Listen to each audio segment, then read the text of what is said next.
All right, they are very vulnerable and they are largely uncared for and mostly taken advantage of. Today we stop with a hunger to understanding their world and their plight, talking about our children generally for me.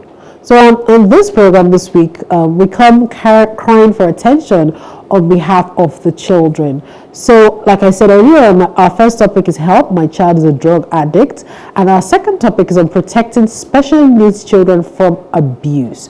And okay, so we have two guests today. We do have two ladies, two very, very wonderful ladies who are versed in these two areas. They will be joining us to share their experiences later on. Of course, all the other segments of the program will come at the appropriate time. By the way, for me, like many Nigerians, we've gone through this fuel subsidy thing and start. And I had a conversation with you 2 days ago. And it wasn't so pleasant, was it? You were going around Lagos looking for fuel. Yes, I eventually found fuel because I was trying to look for it. Because, the instant that it was announced, some people locked up their petrol stations and then some people bought at ridiculous prices. So I know someone who bought for 600 naira per liter. And I think another friend of mine bought for, was it 700 or 800 thereabout?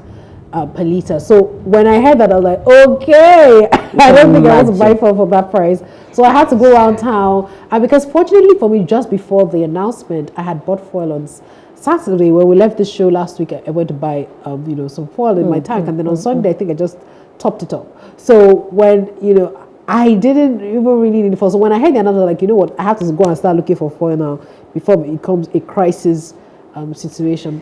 But guess what, Auntie Helen? As I bought that fuel, it hasn't stayed how many days. As I was coming to work today, my tank was already indicating empty. Yes. Wow. So I don't know. So anyway, like we said, we're not focusing. We're not focusing on it. But you see, you just really can't take your mind because it's like it's a point. It's a red flag for a lot of other things. Yes. No, it's just a normal thing. Once fall increases, every other thing increases. So it's just for us to just brace ourselves. And when I was younger, I remember during there was a time, I can't remember who was the president, then when they said SAP, when they say tie your belt. So now we're going to all have to just tie our belt. Then all the frivolosities, all the dashing money up and down is going to have to cut down in some way, and then we'll start looking for extra revenue incomes, to make money. And just because I'm certain I don't like to stick in a complaint mode for it because it doesn't solve anything. It doesn't solve. So to begin to look for solutions and just say, okay, how do we do, what do we move on to next? Because whether we accept it or not, the fuel subsidy had to go. So hey, we are where we were. All right, so like they say, crazy and difficult times are ahead, like you just said, it's easy for you to say, let's look at other ways, let's find solutions, but for a lot of people, that is very far-fetched. So no matter how we look at it, a lot of adjustments, in our lifestyle, is a must for a majority of us in this country at this point in time. Yes, for me. It is. So can we meet our guests? Yes, sure. It's time to shed more light on our first area of focus. Hopefully, we'll be able to bring some understanding and, most importantly, relief. So the topic today is help. My child is a drug addict. And join us to welcome Funke Salako. She's the director, Programs and Orientation in Christ Against Drug Abuse Ministry, CADAM. We're glad to have you, Ma. Thank you so much for joining us. It's a pleasure to be here. Fantastic. Thank you, ma'am. Hello, Fumi. Hello, Helen. Thank you. I'm really happy to be with you on this program. Yeah, thank you for taking our time to join us. So, my first question to you is, how does someone know that, apart from the normal signs of hallucination or hysteria or, the outright people that we already see on the streets, how do you know if this person is addicted to drugs and kind of still living a normal life? They still come to work, they still do everything. Are there other signs that we can see to see that this person is an addict? Please permit me to say that drug use does not start with addiction. There are a lot of people that use drugs and are not drug addicts. Okay. Drug addiction is at the tail end of the drug use. Taking drugs, basically, what is a drug? An illegal drug that can lead to addiction is something that you take, either a legal drug or an illicit drug, that gives you some form of euphoria, and you take it because of that euphoria. It gives you a sense, something different, otherwise, something different from what the drug is supposed to do in your body. So you have people taking different kinds of drugs. The ones we are conversant with are the illegal drugs, talking about cannabis, cocaine, and all that, opioids, codeine. But we don't end there. We also have people taking prescription drugs, but not for the purpose that the drug has been made for. Some side effect profile, drugs that make you feel high or make you feel low, and you take it because of that. So it starts with experimentation. People experiment with drugs. A friend tells a friend, use this drug, it's going to make you feel good. And he starts to take it. Unknowingly, that it may lead to addiction.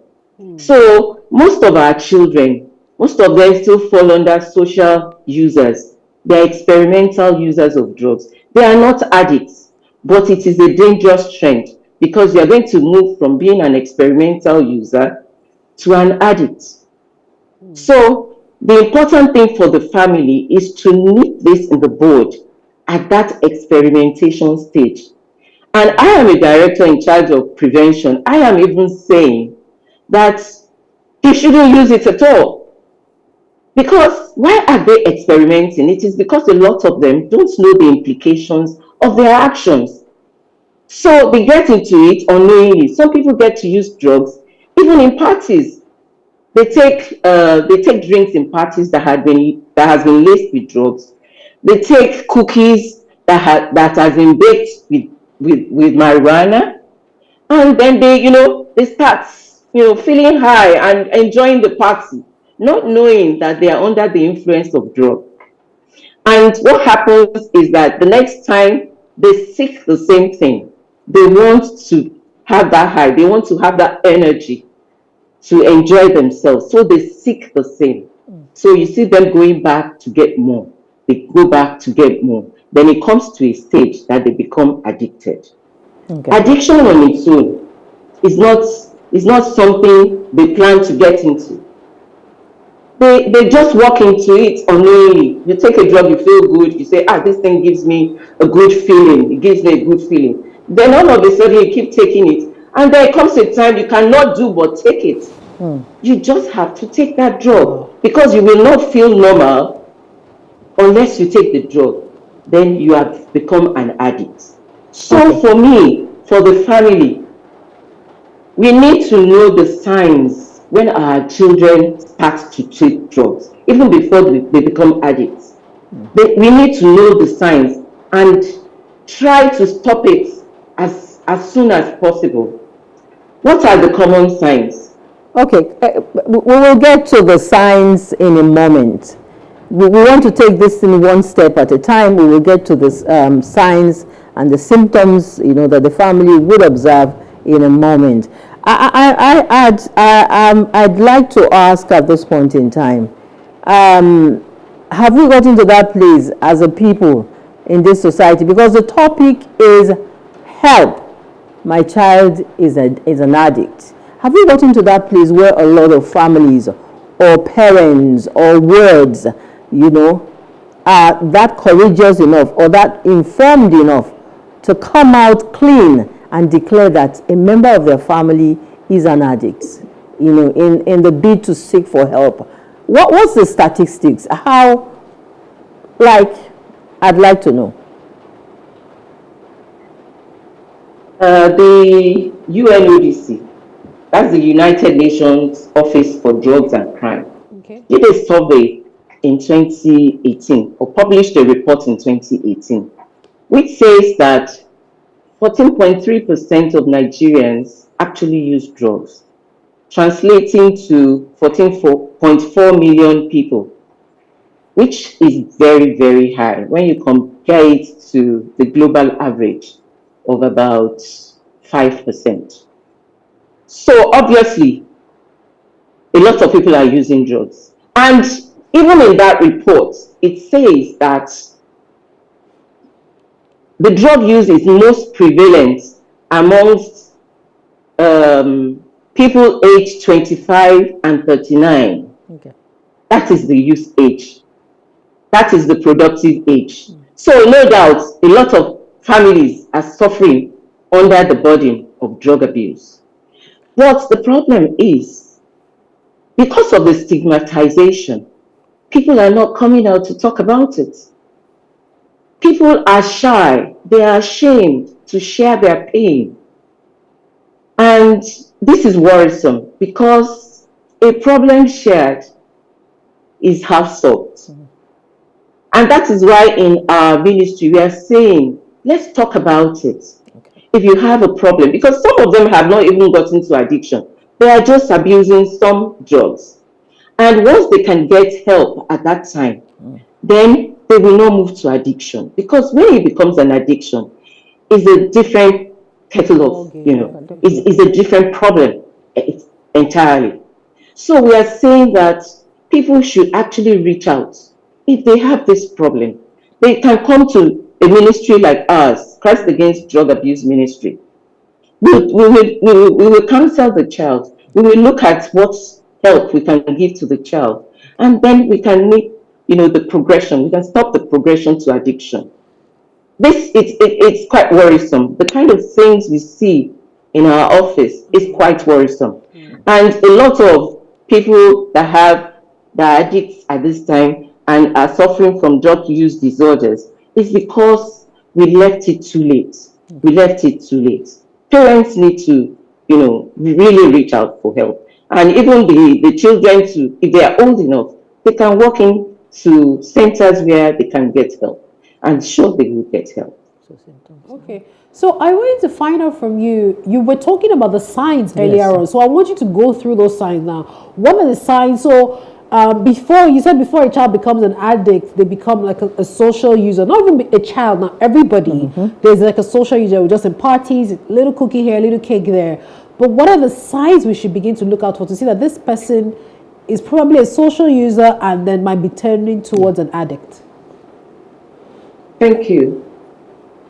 The signs are all around us. It's just that because we are not enlightened enough, we do not actually catch the signs.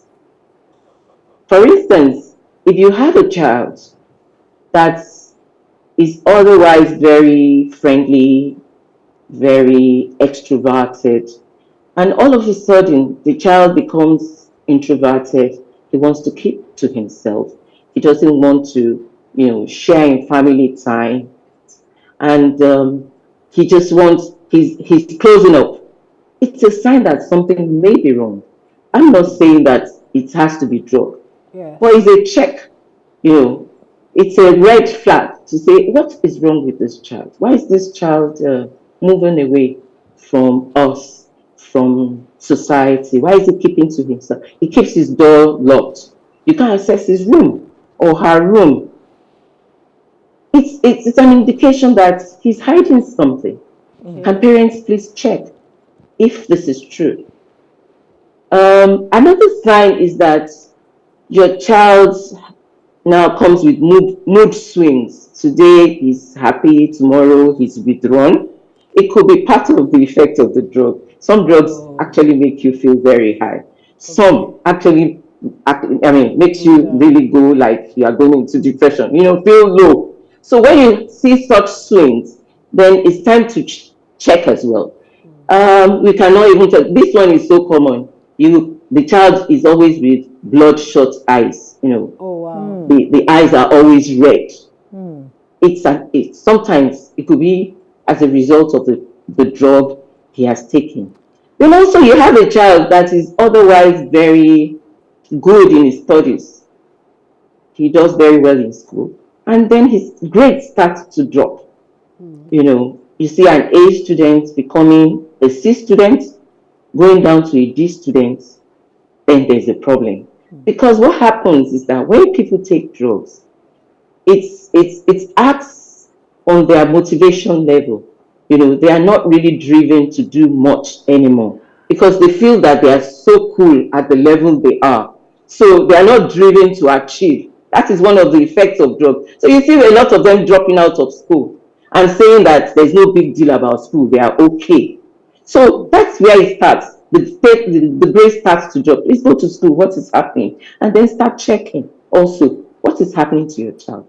Then, of course, one of the signs also is that he changes his friends. You say, parents, do you know the friends of your child? Do you know them? Do you know what they do? You need to know, because peer pressure is real. Peer pressure is real. Most of our teenagers, they are the impressionable age whereby they want to belong. And if they fall amongst friends that take drugs, the tendency is that they also will take drugs. So if you have an otherwise well brought up child and you know his group of friends, and all of a sudden he comes back with new friends that you don't know, please get to know them and what are their habits. Because whatever they are doing is what your child is doing. So those are some of the signs. And I will share one that is very real. And of course, which I also had been privy to when I was young. When your child comes out all the time with heavy perfumes, or all around his room, or around where he stays in the house, he sprays air fresheners, know that he's trying to mask an odor. I mean, this is practical. I've been with friends when I was young, that when their parents are coming home and they would have had a smoke or two, and when the parents are coming home, they go and take air freshener and start spraying. And the parents don't even know that anything has happened. They just know that the air is smelling nice.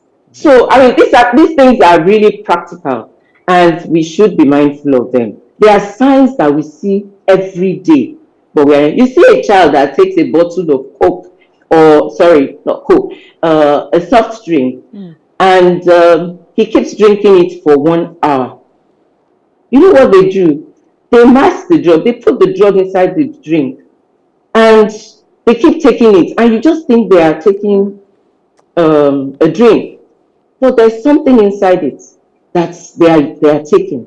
So those are the things we need to look out for. They don't show interest in family gatherings, tell them to come to church, they don't want to go. The signs are all over the place. So parents, more than ever before, need to know more about drugs, because you must be able to discuss drugs with your children, even when they have not started. Let them have an understanding of what drug is and the implication of taking drugs. Okay. Very interesting. Honestly, because she's talking about being attentive, and most of the areas she has listed, or how we can identify that our children are going off, there are things that we see all the time, but we just ignore it, all the signs. Yeah. But okay, because of time, Helen, you want to go on? We're almost rounding up this segment. So I was actually going to ask, because rounding up her last conversation, or her last point, she talked about they do not know the dangers, the effects that the drug has. And so I would have loved for her to just say maybe a minute or two, tell us about, obviously we can just say, but as a professional, what really, how dangerous, how bad is drug addiction to the individual and the family and the society at large? What does it take away from us as a people? Drug use in general is costing family a lot. It's costing the nation a lot. You only need to have one person within a family to be on drugs and have become addicted to drugs. Then you will know the impact of drug abuse, starting from the family level. Because the first thing is that all the family attention is shifted to the child. Very true. Oh, my child is not okay. My child is not okay. What can I do? People must not, people should not know. Then, if they eventually find help, they spend a lot of resources. I have had people saying, I have spent all my money on this child. This child is going to kill me. And this affects the other members of the family. Because when you shift attention to one child, the tendency is that you neglect the All other the other children. children, true. And the other children are not happy for it. And even within the house, there's this kind of sentiment that you have towards that child as a child, another child, a brother or sister of somebody who is an addict. You have this resentment that what is wrong with you? Is it only you? You know, so that love within the family is shaken at this time. The resources of the family is affected at this time. And the addict himself cannot help, he cannot help himself. The addict cannot help himself because he has gotten to a stage where he cannot just live without taking drugs. So what does he do? He starts stealing, he starts telling lies just to fan his addiction. Habits, yeah. So in some homes, you will see the child will sell off properties, would steal their money, would he would do anything because he cannot act normal. It's not within his hand anymore. It's out of him. He just has to do it. Okay, so I need to So interrupt you because of time. My director is telling us that we just have about 2 minutes more to go. But I want parents, guardians, teachers to have a takeaway from this. Because I often find that many times we are talking at children, we're talking down at them, and we come from a judgmental place. So that's why children oftentimes do not come easily to open up and saying, I'm going through this challenge, or I was introduced to this thing. So I want you to give like 3 tips to parents, guardians, all of us, to say that how do we begin to educate the people in our care and the people all around us so that they can, we don't make them Have confidence. Yes, we can make them confident. We make them, open enough and comfortable enough, confident enough to come to us before it even becomes an addiction and a problem. What do we need to do? more than ever before, parents need to be very close to their children. The days are gone when we had the authoritarian parents who talk down to their children, and the children are very afraid to actually come discuss with them. Parents need to be the first people that their children will talk about them, we discuss their problems with. Because if they don't discuss with you, they are going to discuss with other people. Then also, we need to stop the stigmatization of drug addicts. Like I said, it's a social ill and anybody can fall prey because a lot of people do not have understanding. So we do not stigmatize them. Once we see them, we need to help them. We need to seek help. We take them to where they can get help. Because a lot of people had come to us with this problem and they are living normal lives. It is not a death sentence. It is something that can be cured. It is something that we can take care of. So people should stop stigmatization. They can't help themselves. It's like anybody being ill. Yeah. It's a chronic disease. Okay. Once it gets to addiction, it has become a chronic disease. And some other things will start to manifest if we don't quickly stop it. Other things, we start having drug use disorders, and eventual death if we don't stop it. So let's stop the shame. And UNODC this year has said, in fact, the theme for World Drug Day this year has to do with stop the stigmatization. Okay. It is very important that we stop the stigmatization. Okay. And we should not be ashamed to share our pains and get help. All right, so we must speak up. Thank you so much for opening our eyes and minds to these salient facts, as they concern drug addiction. It certainly is a tough battle, and we are set to continue to win. All right, thanks for your time, Madam. It's a pleasure. Thank you, Funke. We definitely are going to have you back to speak more on this and to continue. It's not just a one-off thing; it's a continuous process. And I really must commend the work of CADAM that they've done so far. Fantastic work. And if you're watching and you know any drug addict or anyone that's tilting, just reach out to them. And then they will be able to help you. Certainly. Yeah. All right. Thank you very much. It's been a pleasure being with you. Thank you. Thank you, Mom. Moving on, we'll take a quick break. When we come back, our next guest will be here with us in the studio. She's Tobilola Ajay, and she'll be looking critically at how we can protect special needs children from abuse. Please join us again.